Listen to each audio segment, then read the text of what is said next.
Hey everyone, welcome back to the Freedom Investor Podcast. I'm your host, Matt Sanderson. I am here with Marissa Grover. Thanks for being on the podcast. Yeah, Matt, thank you so much for having me. I'm so excited to be here and get to chat with you and learn about you and just share my expertise a little bit. I love it. So we saw each other at Level Up Your Listing. We had known each other over the past couple of years, but really got to reconnect at Level Up, and I get to learn so much more about your businesses and your expertise and everything that you're doing. And I knew you were an expert when it came to co-hosting, but I didn't realize everything else you did with helping businesses and people really become more streamlined with their operations, with VAs.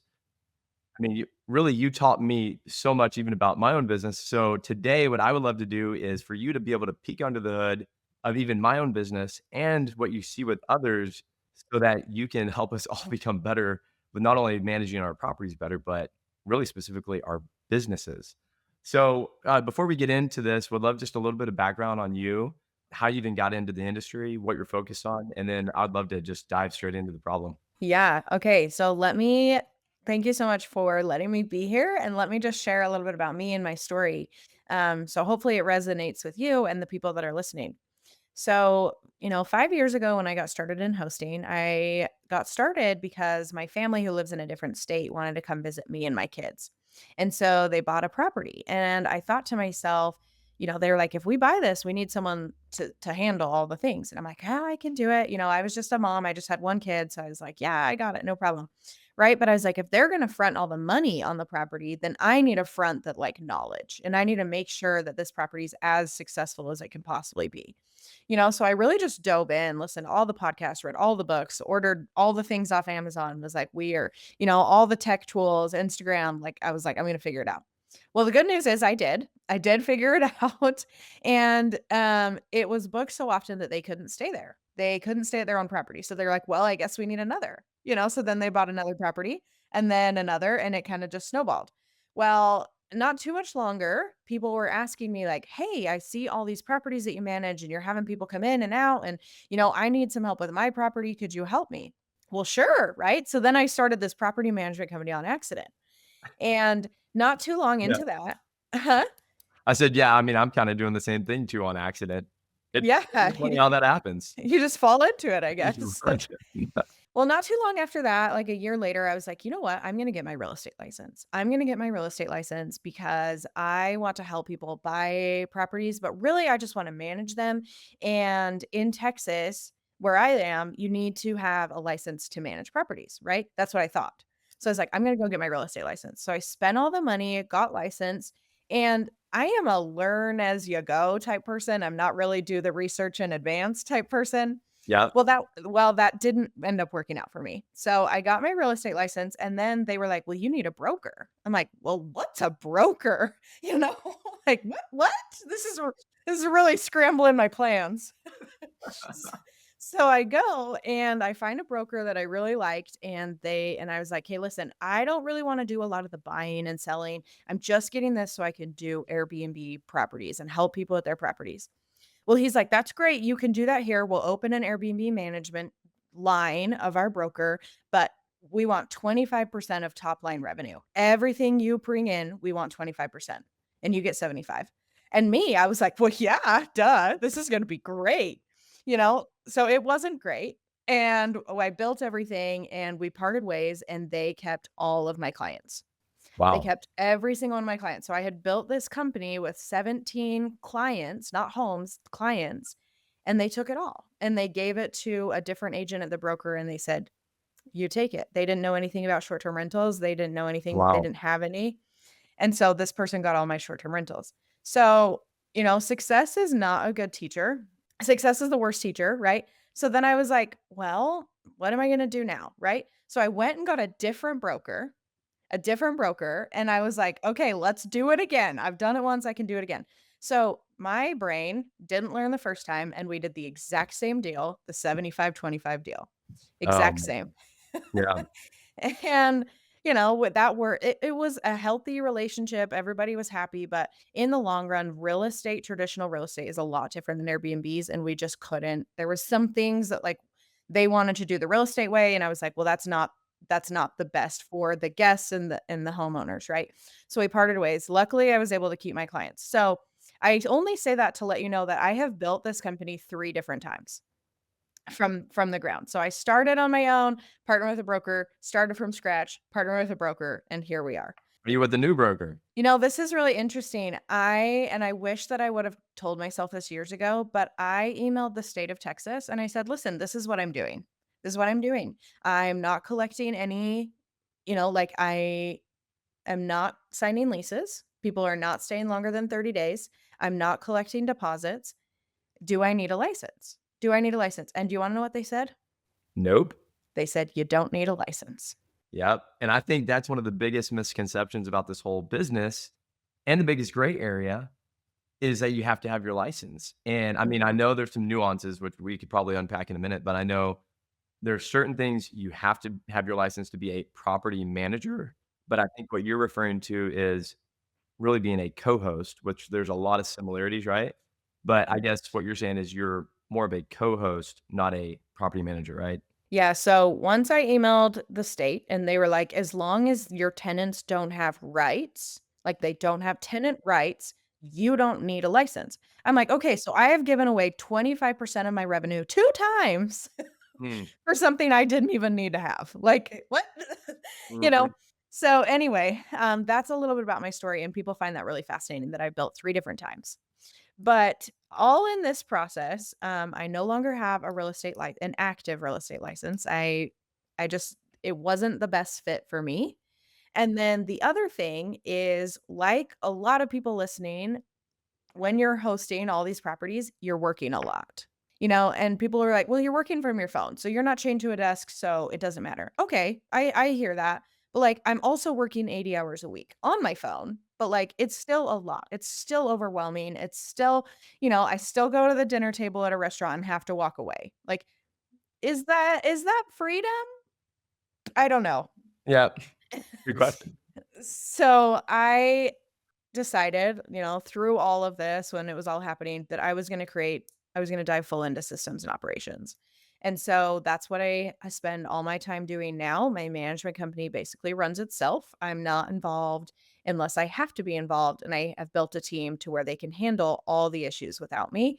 It didn't come like day one, as you've heard my story, but it didn't come all at once. But it's like I just really decided that I needed systems and operations to get the freedom that I was seeking being an entrepreneur, and that only came with documenting all the thoughts that I've had and all the things that I've done. So that's a little bit about my background and systems. Very cool. And so how many properties are you managing now? Yeah, I really try and keep around 40 properties, and any more, I find that it doesn't sit well with my team, and any less, it's just not the revenue that I'm looking for. So 40 seems to be the sweet spot for me. Okay. That's just where I sit. Cool. And then do you own any properties on your own too, or is it mostly just management?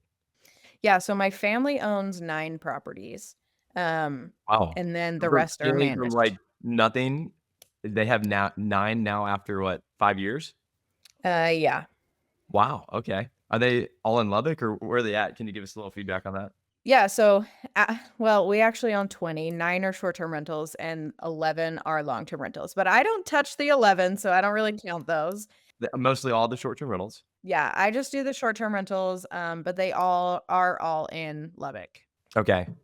I want to come back to Lubbock in a minute because I'm from Lubbock, so there's this special place in my heart. Those good old West Texas people. But I think it's an interesting investment market. So we may want to come back to that here in a minute just to be able to unpack that market for some people. But I really what we talked about, earlier even before getting on the call is we want to really focus on systems and operations.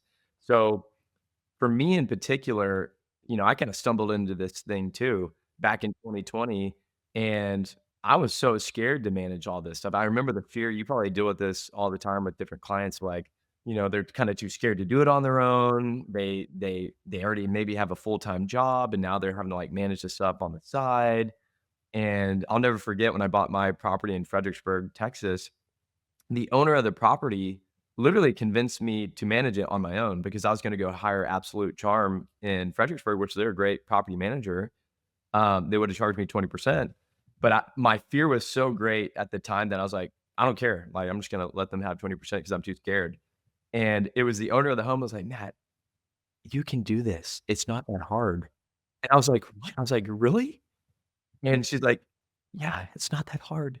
And so I remember her just like, hey, you can do it. And that was enough like encouragement for me to be like, okay, well, maybe I can do this thing. I've been a real estate agent forever, but I've never owned a property until 2020.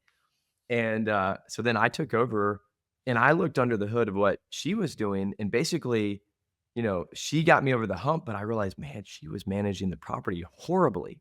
She only had it on Airbnb, did not have it on VRBO, did not have Guesty for host, did not have Hospitable or one of these, PMS type systems. She had fixed pricing on everything. It wasn't dynamic pricing. And so I looked at that and I was like, well, first of all, thank you for getting me over the hump of this because it really isn't as bad as I thought it was going to be. But oh my gosh, no wonder you're selling the property. You're probably not performing very well. I saw so much opportunity for improvement. And I think I was able to increase the rents from what she was getting to what I'm getting now by like 30,000 a year because of just how inefficient she was. And so I guess my question for you is, do you see that happen quite a bit with owners? Like, first of all, the fear piece of it, but then the second of all, just kind of sloppy operations. Yeah, definitely. I do wanna quickly say, though, like, when I was getting up to, like, 6, 7, 8 properties, like, I we were making a jump from 4 to 10, and we were in this, like, "Can you handle 10?" And I wanna go back to, like, what the seller said to you. I had told my family, I'm like, "Well, 4 is not that much different than 10. In fact, it's probably easier." People all the time are like, "How do you do 40?" I'm like, "Well, it's no different than 1." There's no different than one, right? Like, it's the same apps, you're using the same apps, you're using the same softwares. If you build your plumbing team, your electrical team, your handyman, your cleaner team, it's the same. Like, it's busier, sure, but, like, the systemic processes don't change 1 to 30. They just don't. Like, yeah, you might need a couple more softwares to help you stay on top of, like, some things, like, we use monday.com. That really helps. I didn't need that at 1 or 2. I do need that at 40.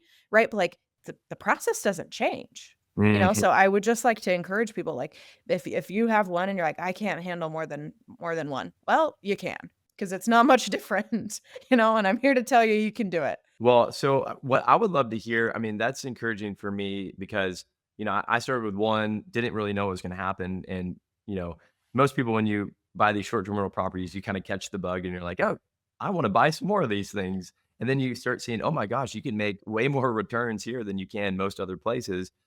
And then the third thought you have is, dang, I might get actually achieve financial freedom from these things if I've got 5 or 6 or however many of these properties. So that's kind of the path I went on.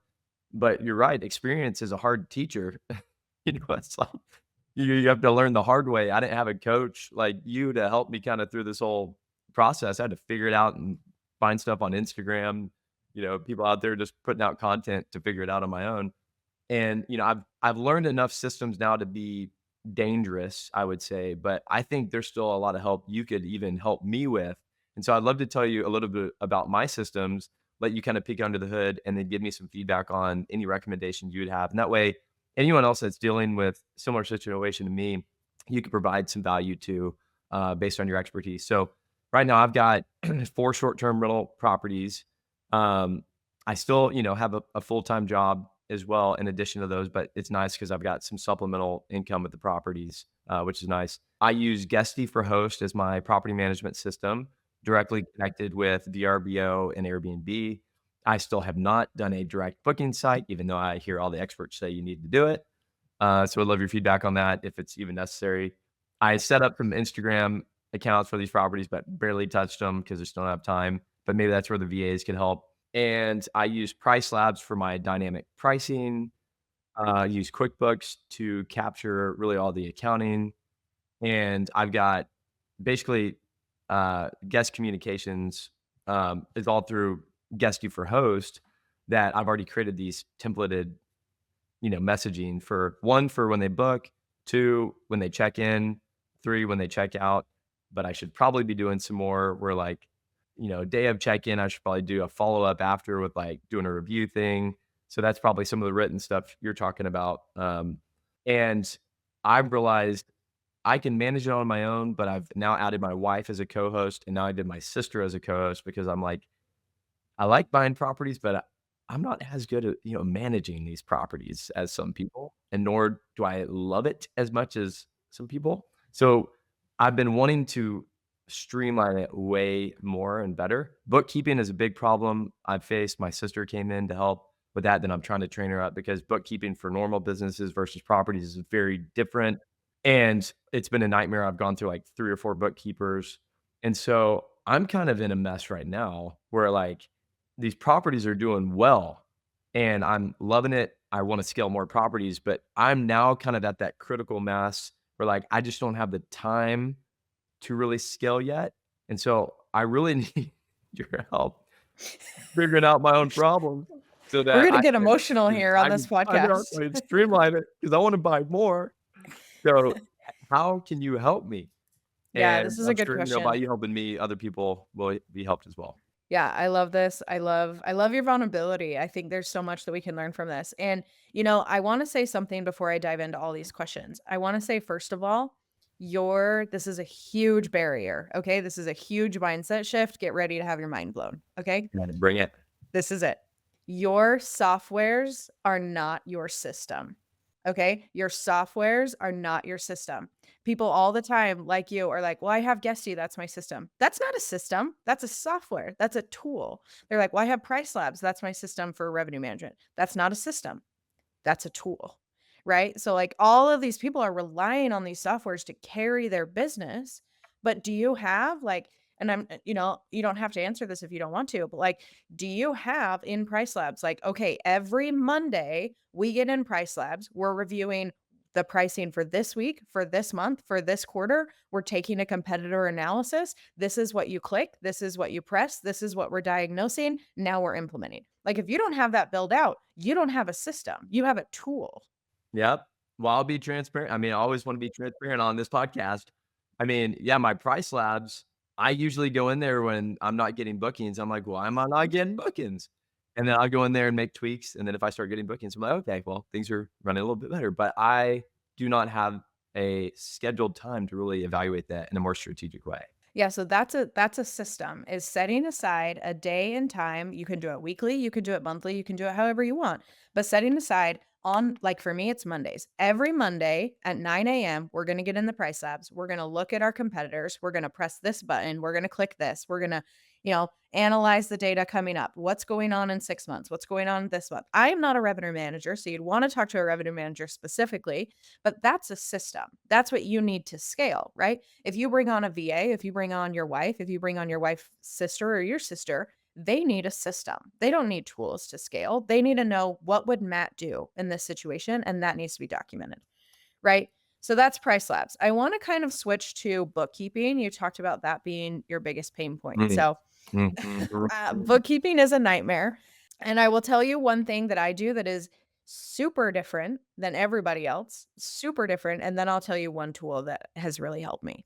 You Okay. don't do bookkeeping. No, I'm playing.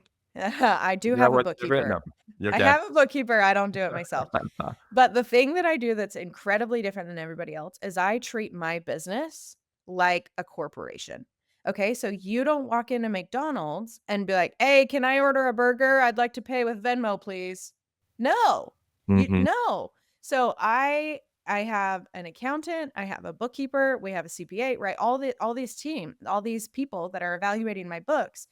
And at the end of the year, we need to submit 1099s, and those cost money. Every 1099 that you generate costs, I don't know, $15, and then you got to mail it to them, right? So this is something you need to ask your CPA on, but I only pay people with credit card. That's the only way I pay. You can track everything? Yeah, and I don't have to create a 1099 if a credit card's the payment processor. If you are ACHing somebody or issuing a check to somebody or Venmoing or something, then they're there. Then you have to issue that 1099. Then you need a W-9 from them, and you have to pay your CPA to do all that, right? So that makes it complicated at the end So of the you year that I still have. do that even if there's like a 2 or 3% fee for credit cards? Yeah, charge the fee. Because I guess it's still better off than having the other expenses or headache on the other side, right? Yeah, and for me, I can go in my credit card report and I can look at every transaction. The bookkeeper can look at every transaction. The CPA can look at every transaction. They're not pulling in all of these transactions all over the world trying to centralize it. We have one place that we pay everybody. We pay with credit card. And if a plumber goes and he's like, "Well, I don't take credit card." I'm like, "Well, you don't get paid." Sorry, you better give me your credit card. Like The we one guy here, like, and I was like, "Hey, do you have Venmo?" And he's like, "No, check only." And I'm like, I'm like, "I don't even know the last time I printed a check. I mean, I don't even know if I have them." And he's like, "No, check only." Yep, I've experienced that a time or 2 in my past life as an Airbnb co-host. I had someone reglaze a club and then they're like they send the I mean, sure I'm sure you guys get this, but they send you like a picture of their like receipt. They're like, "Here you go." I'm like, Where's the pay now button? Like what do you want me to do with this picture?" And they're like, "Oh, mail a check to this address." Okay, well, fully open here. I didn't. Not because I didn't, I just forgot. I just life goes on when you get an email a picture in your inbox, and I didn't, and, like, 2 weeks later, he's like, "Hey, I still haven't got that check," and I wanted to be like, "Yeah, you didn't get the check because I forgot to mail it because it is 2025, and you need a way for me to pay you that makes it easy for me to pay you. 100%. If you're gonna make it hard for me to pay you, I don't wanna work with you, right?" So now when we use any vendors or anybody, it's like, "All right, if you wanna work with us, this is our vendor packet. We only take payments with credit card." Now you can use QuickBooks, you can use Stripe, you can use Square, you can like, there's a million different ways. Most of them are free. Like, QuickBooks is, like, 30 bucks a month. Stripe is free, but they have, like, a 3% processing. I don't care. I'll pay the processing fee. I don't wanna go hunt down 1099s and W-2s at the end of the year, and I don't wanna make my CPA and my bookkeeper's life harder. So I've just completely streamlined that one thing. Okay. So let's keep diving into some more of the bookkeeping stuff because it's one of my biggest pain points ever. And if it's one of my biggest pain points ever, it's probably some other people's biggest pain points because I mean, it's just for some reason, it's just been so difficult to figure it out and train and teach the right people because I don't want to be in my books, but I need other people helping. But you kind of need to categorize this stuff in the right way because eventually you may want to sell your Airbnb and you need to be able to show a P&L on that Airbnb eventually. The revenue minus expenses, and you get your cash flow.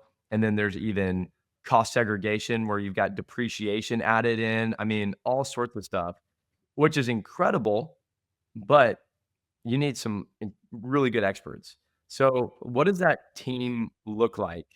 Like, if you were me, knowing I've got my sister helping out with bookkeeping and I've got a CPA that just runs my taxes at the end, what are some good or bad things you see about that and questions you would have for me? So the first recommendation that I'm gonna make is there is a software called Get Clearing. GET Clearing. And that has been phenomenally helpful in my business. So I use Clearing to create like owner statements. Like for you, you own the property. So you would just, create a statement for yourself. But for me, where I'm managing for others, that will create those owner statements. And then I use QuickBooks to create a company P&L, which I think you could do very easily. You already have QuickBooks. But what that's going to do is it's going to match with the OTAs. So you're going to link it to your Airbnb, you're going to link it to your Verbo and all the things, and it's going to match. And then you can break out your cleaning fees, you could break out your management fees, you can put all kinds of things in there and sync it with the OTAs so that you're not having to go and reconcile every single transaction. It's doing that for you. Granted, I'm not a short-term rental bookkeeper, but that's what has saved me hours. Okay, and then what is that called again? It's It's Get Clearing, get clearing, okay. Getclearing, and it is really helpful. You pay per property. I don't know how much it is, like per property. And then if you have a bookkeeper, if you have a teammate, all they have to do is go in and compare clearing to the OTAs and it will sync. Okay. So it'll sync automatically and they're just making sure it matches. And then if there's a booking that like you refunded somebody or there was an issue, then you just get in there and you look at that issue, but you're not doing that for every single transaction. Got it. Are you using, Relay Bank as well? Okay, so that's your banking okay, that's what I use as well, and I love it. I kinda wanna get a little into the details of that because I think it's interesting. Um, I know some people like to have one Relay, first of all, is an incredible bank that makes things way efficient, just easier. It's an online bank. Now, I know some people that have one bank account with them, and they handle everything out of that one bank account for one specific property. But I have seen like my co-founder with STRIQ, Brendan Thompson, what he does for each property is he'll create separate checking accounts for like cleaning, electric, and so like it's automatically like distributed and accounted easier. Uh, I personally haven't done that because I don't know, that seems like a lot, and I don't know if it's as I don't know if it fits my business model, but he seems to really like it and it works for him. Is there any tricks or tips with Relay that you would recommend for people if they end up using that? You know, at the end of the day, the best way to set up any banking, any softwares or anything is the way that works for you, right? So like what you just said about your friend, I would never do that. That makes me want to stab my eyes out with a fork. Like I cannot even You're comprehend that Brendan. Yeah. I cannot even comprehend that, right? Like, so for me, I have 3 bank accounts in Relay. I have 3 bank accounts. I have one that is a trust accounting. That's where all the payouts go that do not belong to me. Okay. And then I have an operating account. So at the end of the month, we send the money from the trust to the operating. And that's kind of how that works. We pay the bills out of the operating, but we're collecting the money in the trust. So I am never touching anybody else's money. Like I front the bills for plumbers and everything like that until I get reimbursed at the end of the month. The third bank account that I have in there has nothing to do with property management, but that's like my payout. Like I take the payout from the operating and I send it to like my success bank account or whatever. And those are the 3 bank accounts. And that is really streamlined. It works for bookkeeping. It works for me. I know exactly what's going on at each month. But I mean, that's the vague answer is do whatever's going to work for you. In my mind, from the systems point of view, I would say the simplest, most efficient way that you can do it that way. I don't think you need more than 2 bank accounts at most. Gotcha. Okay. No, that's good to hear. So I know, like you said, you kind of just fell into this job that you're doing right now, and I'm finding myself kind of falling into property management too, because there's a lot of people out there that want to own real estate but may not want to manage it, or just may not have a clue to how to do it, or just may not have the time. And so what I'm discovering now that I've become more of an expert in this industry is feel like, oh Matt, like I see these properties you own. Hey, I've got a property. Can you help me turn this thing into an Airbnb? And I'm like, sure. Hey, by the way, can you also help me manage it? And I'm like, hey, I'm not really in the management business. Either maybe, hey, I could get you connected with Marissa, or heck, maybe I could do it. We'll see. So I'm kind of in this weird zone of I've got a lot of people coming to me wanting me to help manage it. But to your point, I've been scared to grow a property management or co-hosting business because I just don't have the right systems in place. I have it in place, good enough for myself. But I guess what I'm hearing from you is I could probably grow this other business no problem if I just knew the secret sauces that you have to do it. So I guess kind of walk me through maybe the holistic process. And I know there's some things I don't know if we can dive in too much because there's probably a lot, but if we had to zoom out a little bit, knowing there's all this demand for co-hosts out there, and even for me, if you're working with me or another co-host and I could scale from 4 to 10, 20 properties, what would you say would be a good roadmap to look at from that perspective? If you want to Yeah. walk. I love that question. And I also want to say, like, the things that I do for people, I'm not the coach that's like, hey, I want to grow a business. I want to grow a co hosting business. Help me find leads. That's not me. And I can manage properties. I do it well. I've done it at a really high scale. But really where I'm really good at and where I'm getting to the answer to your question is okay, you have a business or you're looking to grow your business. You don't really need help with leads, but you need help with like if I grow this business, I need to make sure that it can sustain itself. Like you know, that's where I come in because I want to build all of the systems that can help you scale and create time freedom in your business. Yeah, and that's exactly honestly where I'm at is, like, I don't even need lead generation. I just like, there's all these people because there's so much demand out there for this. They're coming to me. I think I'm the bottleneck.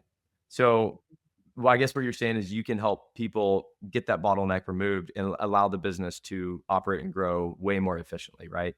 Yeah, I'm basically like a business like operations expert. So I come into your business and be like, "All right, this isn't working, this is working. Here's what we change, here's what we diagnose." And I'll work with you for a series of time to make sure that you're optimized. But looking down at like a 3,000-foot view, like what you need, let me just tell you a few key things that you need. The first thing that you need is one document that has all of your processes linked. Okay. So that will be like how to write an Airbnb listing, how to optimize an Airbnb listing. You know how to do it. I know how to do it. But if you hire someone, do they know how to do it? And that, I mean, that's the question that you need to ask yourself in every situation. And do Okay. you even have templates from your experience or other people's experience? So, like, I know how to do it, but also taking the time to go write that takes time. Is that something that you could even help with prior templates or things that you could do to like give people a head start? Yes, absolutely. We create so I have a template that I'll give you and then I'll look at your Airbnb listings and be like, "All right, this is how you like them. This either doesn't work or does work," and I will make sure that that template's created on your style with the knowledge that I have, right? Like everybody writes an Airbnb listing a little bit differently, but I will give you a template that's like, "Okay, here you go." But let me also compare the listings that you have and does this match? Is there room for improvement? And then I'll make sure that your team knows how to write listings the way that you want them written. Awesome. Awesome. Yeah, So, so things like that. So you just need basically a process index, one document with every process. How do we order something on Amazon? How do we return something to Amazon? How do we talk to people? I'm going to pause real quick and spend a little bit of time here. How do we talk to people? Okay. I call this the company voice.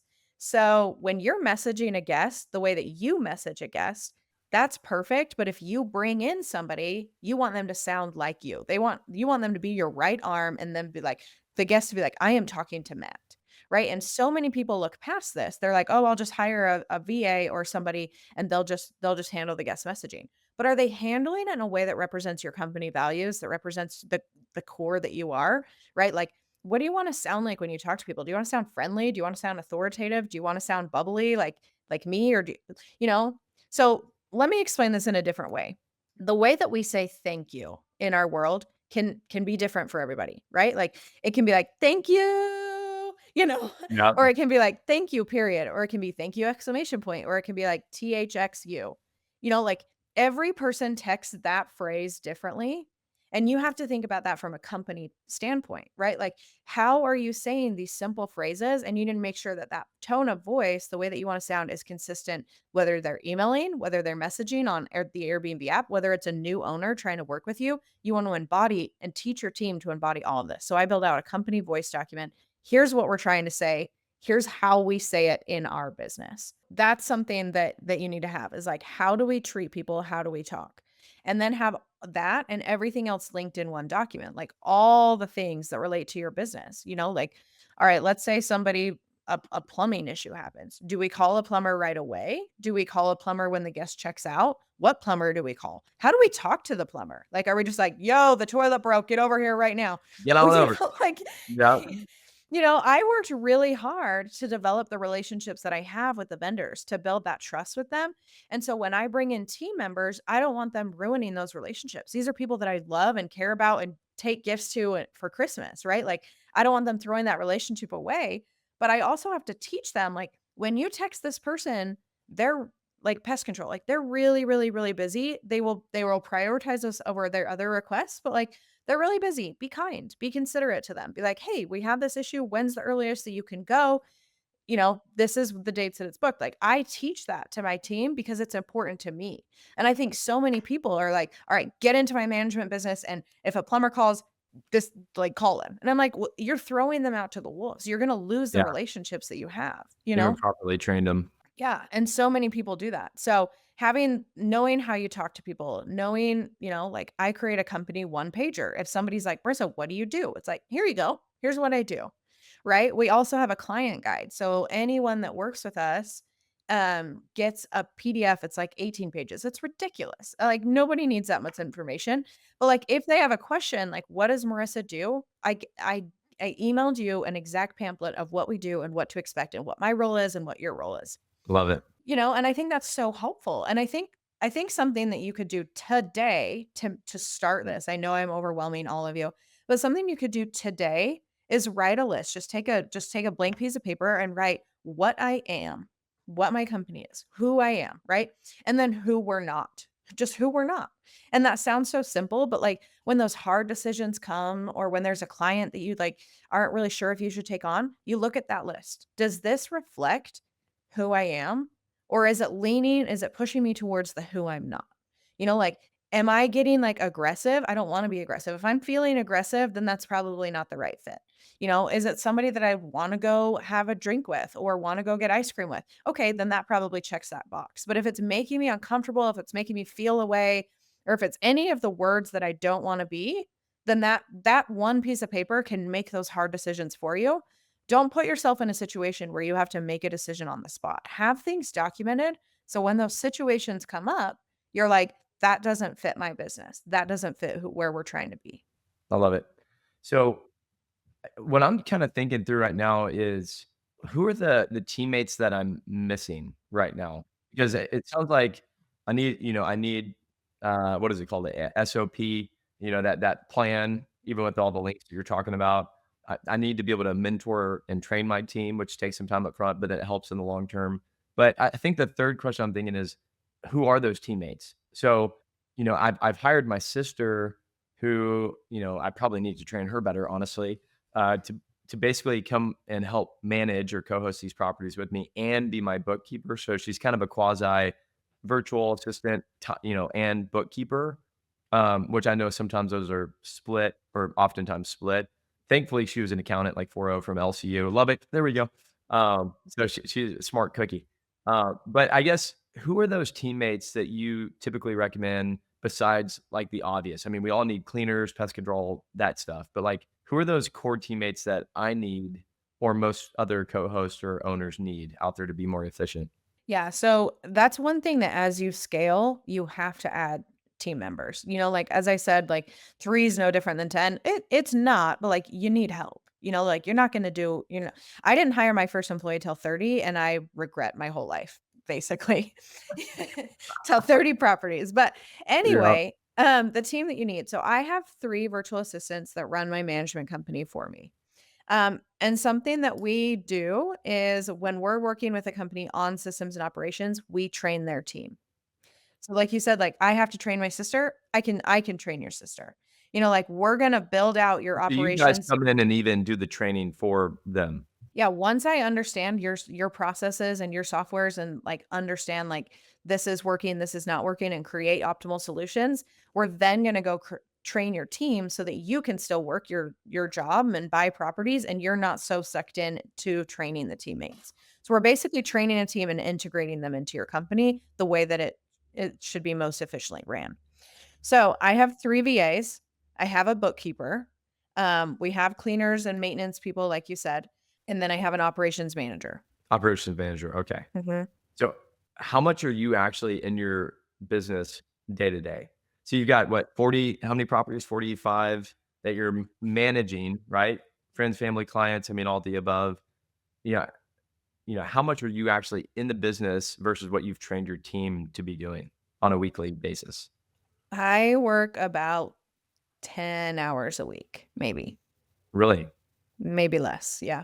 Okay. It's not very much, like, even really the hardest thing that I need to do is check the owner statements and make sure they're accurate, that takes me about an hour, and then my virtual assistants draft a, like, market update, like, "This is what's happening in our city, this is what you should expect, we're coming into this season," or, "Do you need lawn care?" Right? We draft a newsletter and we send that. So that's the most time-consuming thing that I do is looking at owner statements. Where my heart really lies is making sure that the people are representing me in the best way possible. So, like, on occasion, I do look at a guest message and be like, okay, I like the way that you worded that, but this is how I would do it in the future to sound more like me. And then we update our company documents so that the next time that happens, there's not any question. Gotcha. So one final question, and then I want to get into, how we like what that actually looks like to work with you and what that might cost or, just some of the details behind that. But one thing I'm thinking through from a data perspective is, say an owner hires you to manage their property and perform well, some things you might have to suggest to them are, hey, in Fredericksburg, Texas, or whatever market, hey, you should consider putting in a hot tub, or hey, you should consider putting in a mural, or just a putting green or something that would add more amenities and enhance the guest experience. And you're an expert in those things. Um, and again, this is more on the property management side versus like the systems. But what are you encouraging other co-host property managers out there when owners want to add these amenities? Are they helping actually install those things with the owners, or are they just contracting that out with the local contractors? Because one of my buddies, Brendan, and I see him driving to Tennessee and Austin, kind of all over the place, and he's incredible. But I'm also like, man, could there be an opportunity to outsource some of that stuff? So what are you typically seeing with some of these other business owners you're working with when they need to amenitize these properties? Are they doing it, or are they hiring other people to do it? Yeah, I think this is a really great opportunity to talk about boundaries and talk about what to expect. So like when you Yeah. when you Pe hire a yeah. huh? Yeah, people in property management and co-hosts, you probably need to know more about boundaries for sure. Owners will press the envelope. Yeah. And I think that comes down to like what we are, what we are not. On my sheet, it literally says on my what we are, what I'm not, it says, I am not a handyman. I'm not a handyman. And that sounds so obvious, but like people are like, can you go change the HVAC filter for me? No, I'm not a handyman. Yeah. Like, can I? Sure I can. And sometimes I will, right? So if it's the people that I like. But people are like, "Oh, my window isn't opening. Can you go fix that?" No. No. I don't do that, you know? So you're hiring me to manage your property and that includes, pricing, guest messaging, updating the listing, communicating, coordinating cleanings. Like I hire I don't go spray pest control. I think this is obvious for the people listening to this podcast, but I also think it's a great opportunity to be like, the owners are going to push you. They're going to be like, okay, well, we need pest control. Okay, well, that costs you money. That costs you money because I don't go spray pest control. Like, you don't want to see me in a hazmat suit in your house spraying. Like, that's not what I do, right? And like, I think that's just a really great thing to put in that client guide or to set expectations. Like, if people want a hot tub, I will make the recommendations. Here's what the data says. Here's what you need. Like I might even call a hot tub company and get a quote, but that would be pushing the envelope on Yeah. where I feel like my responsibility is, you know? Yeah. So then it's like, if you want to do that, here's the information, here's the data. I would love to connect you to somebody that's going to take this over for you and be a white glove hot tub delivery. But that's not me. That's not in my management job description. That's not in the contract that you signed.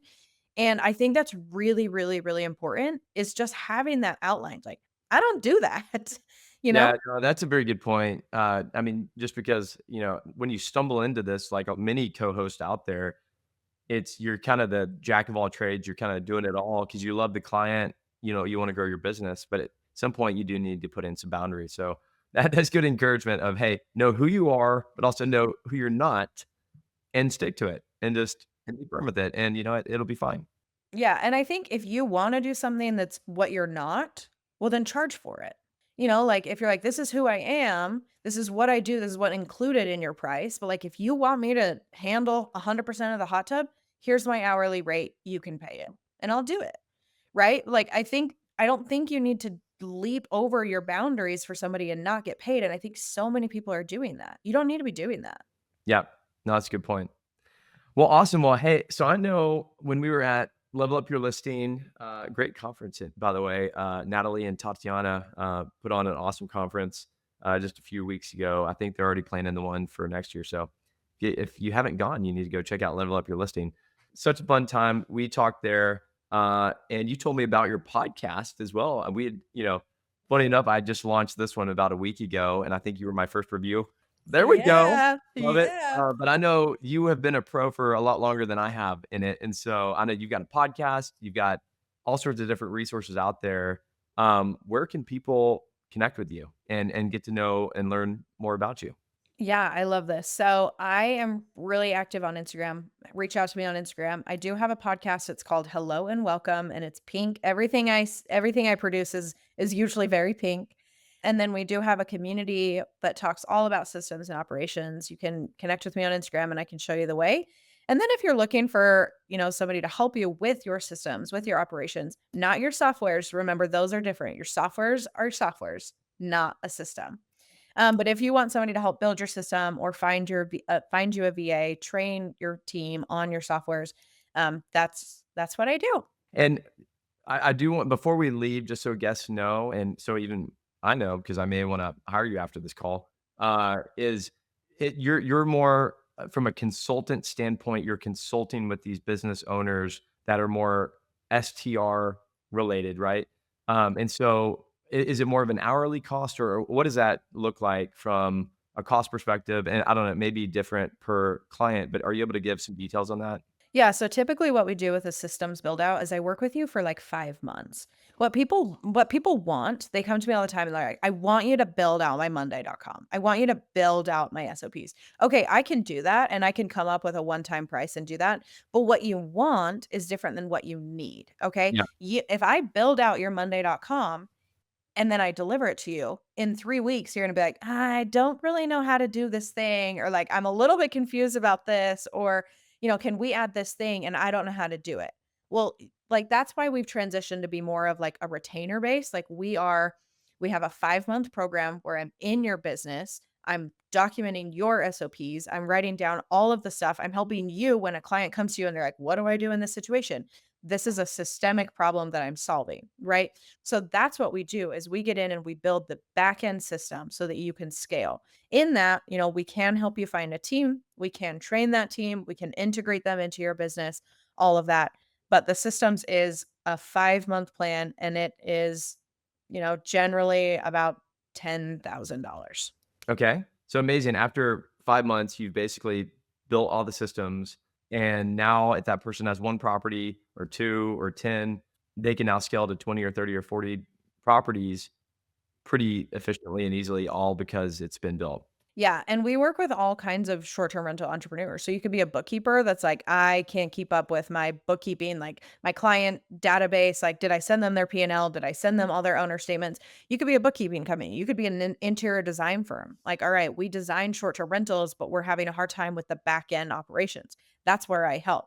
Or if you're a co-host, like, hey, I'm trying to scale. I have 10 properties and I'm trying to get to 30, but I can't do it because I keep hiring these people and they don't know what to do and it's really frustrating. Like that's what we do. So we build the back end operations to sustain growth for freedom, like and create financial and freedom, time freedom for our people. I couldn't say that. I love it. No, that's awesome. So I think the final question I've got, so like from a cost perspective, I know $10,000 sounds like it could be a lot or a little depending on the situation. So, but the value that that people would get is enormous from it, obviously. And so, do you have a plan to where if someone doesn't want to pay $10,000 up front, they actually spread it out over 5 months on like repayment plan? What does that option look like? Yeah, that's what most people do. We typically do a payment plan where you just pay every month, just a little bit every month until you get to that. But if you do want to pay up front, we offer a discount. And everybody's situation's different. I don't want to say that $10,000 is what's going to cost you, but I will say that every time I work with somebody, they're like, "I just need a little bit of help with systems." And I get in there and I'm like, "This is And they're whoa." like, "Uh-oh, you need a lot more help." This is a hot mess in here, but yeah, and like I said, people always ask me like, "Well, just build out my monday.com." Okay, I'll create a quote for you and build that out, but I promise you you're going to want more than that down the road. Yeah, and after that 5 months, like, if someone wants to continue working with you, do you do, like, extended services as well beyond that? Yeah, we do. We do offer continuing consulting. And then in our community, you can ask any questions that you want about systems and operations, and we build SOPs around that. And then I do offer 2 calls monthly. If you're in the community, I'll do 1 call where anybody can come join the call and they can ask any systems questions and I will answer that for them. And then we do another call where we let all the virtual assistants come in, anybody's virtual assistants, and we really wanna create professional development around virtual assistants. Like, how do we handle conflict resolution in the US? What are some weird US words that only we know that that they don't know? Like duvet and duvet covers. That is mind blowing to them, right? So we do a team systems call, and then we do an entrepreneurship call where you can come ask questions about like banking and, guesty for hosts and direct bookings and automated messages. And I'll tell you what I think. Awesome. Well, if I've been a broker, real estate broker for 11 years, I've got 4 properties, founder and CEO of a software company, and I still need help, then I'm sure many of you people of the listeners out there probably need help as well. So, Marissa, thank you for coming on. I would actually love to schedule a call with you next week for you to talk to me and my sister and my wife to have further conversation, because I think I may want to hire you to help with my operations and systems, because what you're telling me is already super valuable. And so, listeners out there, hope this was valuable for you. Reach out to Marissa if you have any other questions or would like to discuss. And again, you can find her on Instagram where she's most active. So thanks for coming on. Yep. Thanks, Matt.